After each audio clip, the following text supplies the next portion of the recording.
In this video, I'm going to share with you 6 movement assessments that are easy to implement. They're going to give you tons of information and you're likely not using them already.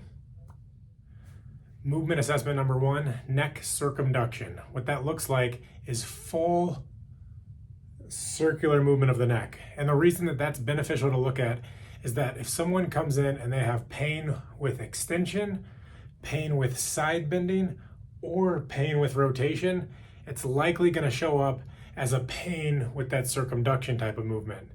Now there can be several different causes for this. Maybe they have tightness in their neck musculature, maybe the cervical spine has limited motion, maybe they're too far forward and so that motion just sort of cranks back on their neck. So we need to still look at the thoracic spine, the CT junction, cervical strength and mobility. But doing this movement assessment, looking at the full circumduction of the neck, is going to give you a ton of information about how someone loads through their facet joints and how they load in sort of a rotary fashion, because oftentimes movement is a combination of motions. I mean, rarely are we just side bending our neck like this. We're often looking back over our shoulder or doing something that has a combined movement effect.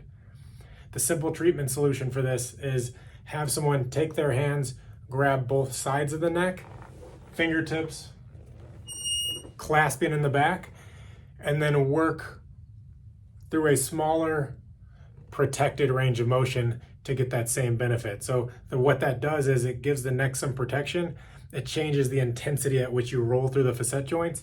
And it's a simple way to take someone who has pain at the pole, I call them the poles of the facet joints, back left and back right.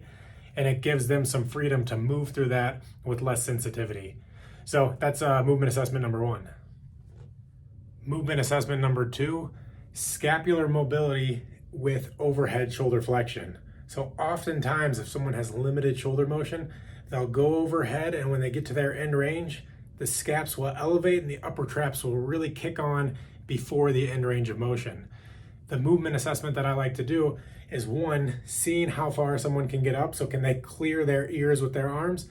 And then 2, can they soften where the upper traps through here are not locked down? If someone's locked down here in this position, unless we're doing a handstand, which requires you to really elevate through the shoulders, I want to see the ability to drop those shoulders down.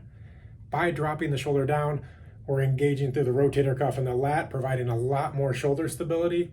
It's a sign that they can use their scapula throughout various planes of motion. And that's really important for reaching up overhead, like if you're reaching to grab a pot or something overhead, or at the gym if you're doing a military press type of movement. The simple solution for this is go against the wall, take someone to where their end range of motion is. So let's say we're about here, or give them a little more, and then work on shrugging up and then pulling down, shrugging up and pulling down. Now, oftentimes as the clinician, you might have to help guide them into what real elevation feels like by using the scapulas, not just the upper trap. And then you can cue the upper traps by helping them soften down those muscles. But the ability to move the scapula in that overhead position tells me that they have control over the scapula and they can isolate what the scapula is doing from the humerus. So that's movement assessment number 2. Movement assessment number 3, lumbar side bending, or more importantly, lateral chain mobility. And with this movement, I want you to think about the muscles that are required to perform this motion. And so if you think about it, gravity is just going to let me drop this way. And when gravity controls the movement, it loads the ipsilateral facet joints there, and we're not using the obliques. And so with this movement assessment, one arm goes up overhead, and then you reach into that movement. And as you go into that direction, they should feel the obliques stretch and lengthen. So this is holding me up here right now. I'm looking for a long line of mobility versus compression on this side. If someone comes in and let's say they have left low back pain and they go into that movement and it just completely recreates or reproduces their pain, it's because they're not using the obliques on the opposite side. It also might be because of compression right here where we're not getting the pelvis involved in the movement. So what I like to see is the ability for the pelvis to translate laterally, the obliques to lengthen, and then the arm to extend into the stretch to get the whole line of lateral chain mobility. So it requires the lats to open up, the obliques to open up, mobility in the outer hip. All of those are requirements of this assessment. The easy way to practice that is to do the lesser, smaller version of it. So if someone has pain overhead and as they go into that movement, start by just teaching them how to lengthen through the oblique side to side. Lengthening here, maximizing the length here, minimizing the compression here. Maximizing the length on the left, minimizing it on the right. As they get more comfortable, then we can start working side to side. The other key component to this is that the core, the deep core, should be drawn in to help protect the lumbar, the low back area. The major compensation on this is as someone goes here, they don't have the mobility, so they cheat into lumbar extension, and then that loads the opposite side even more.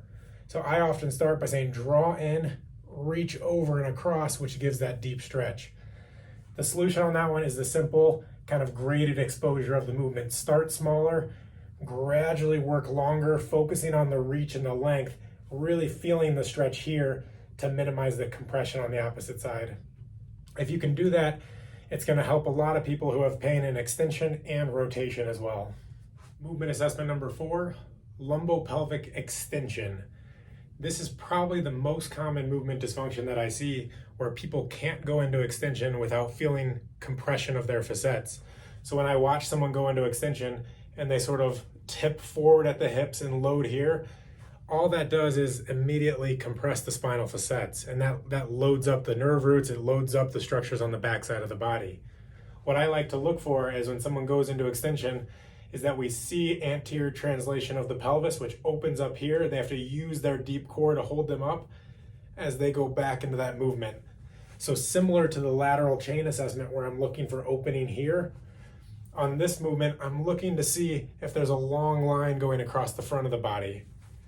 This movement is often very restricted because of people have either weakness in their core or tightness in the front of their hips, or a combination of both of those.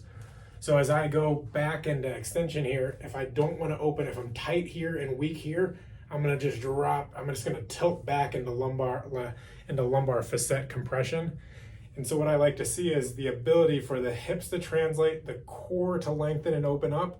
So I'm using all of this to hold up extension. Otherwise, gravity is just going to drop me back into my facet joints. I want to make sure that I'm using the obliques and the deep core to help with lumbar extension. Oftentimes, if someone's having low back pain, they'll say dropping back into extension hurts or creates compression in the back. The question that I ask is where do you feel this movement? So they'll do lumbar extension. I'll say, well, where do you feel that at? And they'll say, oh, I feel it in my facet joints in the back, or where they're reproducing their pain. Right away, I'll have them draw in, usually widen their stance a little bit, and then practice going back that way. And there's way less compression in the back, and it immediately offloads their symptoms. So two simple treatment options for this is, one, to do prone press ups, so you're face down pressing up, using the hands, maybe a pillow underneath here to support and get movement there. Or the second strategy is to go wide through the hips, toes pointed forward, draw the core in, and then press back that way. By widening the hips, we're making it easier to stretch in the front of the hips, and we're opening up the space so the low back doesn't take on that compression immediately. So whenever you're looking at someone's lumbar assessment, draw the core in, press the hips forward, let the pelvis go forward, and that's going to significantly improve their ability to use the core and minimize the compression through their low back. Movement assessment number 5 is the hip hinge. Now, the hip hinge is the foundation of a deadlift type of movement, and you also have to have some hip hinge strategy to progress down into a squat. So what I'll have them do, instead of looking at lumbar flexion, I'll have them go into hip width stance, send their hips back, and see how well they can hold this position. What happens at the hips, knee, and ankles, and then also, can they maintain length in their spine while feeling the stretch load through the hamstrings? So as someone goes into a hip hinge, it's a posterior chain kind of strength or flexibility position. And they need to be able to do that to then go down and do a deadlift, or even sit back to then go down and do a squat motion. The hip hinge is probably the strongest fundamental movement that our body has. And the ability to do that takes pressure off the lumbar spine, and it sends the force into the hamstrings and the upper glutes, lower glutes, upper hamstrings. That's necessary for big lifting type movements. yes, you can use your low back, it's just not as efficient of a strategy. So being able to hip hinge and assessing the hip hinge, I'll often take a dowel or a stick down someone's back and work on that motion, making sure they're not rounding through their lumbar spine, making sure they're loading through their hamstrings and their glutes. That's the key things that I'm looking for with the hip hinge position. With this one, you can have people work on a quadruped hand heel rock position where they're in all fours, neutral low back position, and then sitting their hips back towards their heels. This position here is a great way to get the hip hinge movement working while taking some of the stress off the hamstring muscles. So I'll work on it that way, or I'll put a stick behind someone's back and work on the hip hinge here. But the key points is that the person feels the stretch or feels the movement in the hamstrings. That holding tension there is the key to a strong hip hinge position. Some people might feel that in their low back, and that's where we need to regress the movement. If they can do it well, that's where we can start adding weight or resistance onto the movement to see how they tolerate that motion under load. Movement assessment number 6 is half kneeling ankle dorsiflexion. Oftentimes people check ankle dorsiflexion in a standing position, but that really only checks the upper gastroc muscle. And where a lot of ankle limitation comes from is half kneeling, the ability to load down kind of into a squat position. The way that I assess this is start them in a half kneeling position and then rock the knees over the toes, and I want a stretch back through here. What happens many times is that people either feel a pinch in the front of their hips or they feel a pinch in the front of the ankles. They don't let their body drop all the way into that ankle dorsiflexion position, and as a result then the anterior tib or the front side of the hip guards and protects that movement. They don't trust the back of the ankle to open up, or they don't let themselves sit back into the hip. The way that I work around this is that from a front on position, I'll start here and then have them work somewhat internally, and that by dropping in, bringing the knee inside of the ankle, it helps open up and get a stretch through here. The other way that I will practice this with people is bringing the foot up against the wall, the toes. This is much easier with shoes on. And then you drop forward and stretch that way as well. Ideally starting with the toes up as high as possible. I'm sliding down because of the socks, but working forward into that position. But the key of that movement is that we need to teach the body how to load into half kneeling ankle dorsiflexion, because that's the fundamentals for a strong squat position. Running requires a lot of that sort of loaded ankle mobility. And if you're only stretching the other part, you're missing a huge part of the ankle mobility equation.